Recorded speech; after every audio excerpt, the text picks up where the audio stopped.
అవకాశాలు మాత్రమే తల్లిదండ్రులు దృష్టించాలి, మేనేజ్మెంట్ దృష్టించాలి. మరి ఈ రోజు హైదరాబాద్ నుంచి దాదాపు పవన్ కుమార్ సార్ కరీంనగర్ జిల్లా నుంచి ఇక్కడ ఎందుకు వచ్చారు తెలుసా? ఆ ఇన్స్పిరేషన్ పిల్లలకు ఒకరిద్దరికి కలిగితే చాలు. అది ఈ రోజు ప్రోగ్రామ్ యొక్క సార్థకత అని మమ్మల్ని పిలిచాడు. సార్ 100% మీరు రావాలి సార్ అన్నాడు. అలాంటి డ్రీమ్స్ ఇచ్చేటువంటి స్కూల్లో మీరు పిల్లలు వదలడం అనేది చాలా చాలా చాలా ఇంపార్టెంట్.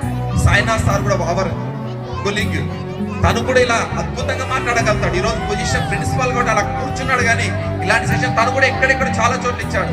అలాంటి ఇన్స్పిరేషన్ ప్రిన్సిపాల్ ఉన్నటువంటి స్కూల్లో వదిలినందుకు you are so lucky. So అలా 0 టెన్షన్స్ ఉన్న లైఫ్ మనం లీడ్ చేయాలి. మరి తల్లిదండ్రులుగా మీకు చెప్తున్నా నేను, మనం ముఖ్యంగా 4 E's ఇవ్వాలండి పిల్లలకు. 4 E'లు. ఈ అనగానే గుర్తుకొచ్చేది ఎగ్సే గుర్తుకొస్తుంది. ఇలాగైతే ప్రతిరోజు ఒక ఎగ్ పెట్టి పంపిస్తుంటారు కదా, వద్దే అంటే కూడా ఎగ్ తినాలని 4 సంపాదించి మా ఇంట్లో మా పిల్లలు కూడా అంటే పెడుతుంది మా అమ్మ. ఎగ్గు ఈ ఎగ్ అంటే ఎగ్ కాదు. ఈ ఫర్ ఫస్ట్ వన్ ఎథిక్స్.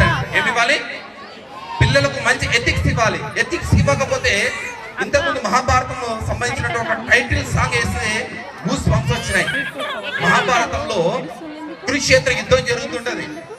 యుద్ధం జరుగుతుంటే ఆ క్షణంలో అశ్వత్థాముడు చనిపోతుంటాడు. అప్పుడు ద్రోణాచార్యుడు తన తండ్రి వచ్చి అడుగుతాడు శ్రీకృష్ణుని, నేనేం తప్పు చేశాను, నా కొడుకుకి ఏమి ఇలాంటి పరిస్థితి వచ్చింది, నా కొడుకు ఎందుకు ఇలా తయారయ్యాడు అని ఆవేదన చెందుతుంటాడు ద్రోణాచార్యుడు.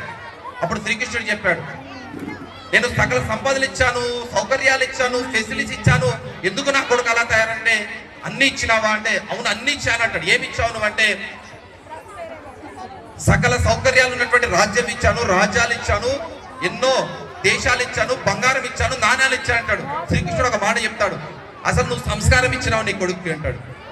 నీ సంస్కారం ఇచ్చినావు నీ కొడుకుకి అంటాడు. ఇది కదా, ఎన్ని వేల కోట్ల డబ్బులు సంపాదించి పెట్టినా నీ కొడుకు మన పిల్లలు ప్రయోజకులు కాకపోతే అవన్నీ గంగలో కలిపేస్తాడు. The best example Ashwatthama, best example. కానీ ఏమి ఇవ్వకపోయినా ఒక్క 1 రూపీ నువ్వు ఇవ్వకపోయినా సంస్కారం అనేటువంటి ఒక్కటి నువ్వు ఇవ్వగలిగితే, మన పిల్లలకి ఇవ్వగలిగితే డెఫినెట్ వాళ్ళు ఒక హిస్టరీ క్రియేట్ చేయగలుగుతారు, ఒక చరిత్ర సృష్టించగలుగుతారు. చరిత్ర అంటే గుర్తుకొచ్చింది, ఇప్పుడు ఒక వైట్ పేపర్ ఉంది ఇక్కడ. హలో, వాళ్ళు ఇంకా వినర్లే, దాటి మీద వాళ్ళ ముచ్చట. రైట్, ఇది పేపర్. చాలా మంది తల్లిదండ్రులు ఏమనుకుంటారంటే ఇలాంటి లైఫ్ ఇవ్వాలని కోరుకుంటారు. ఇలాంటి లైఫ్ ఇవ్వాలి, చాలా సాఫ్ట్ లైఫ్, మన పిల్లలకి లగ్జరీ లైఫ్.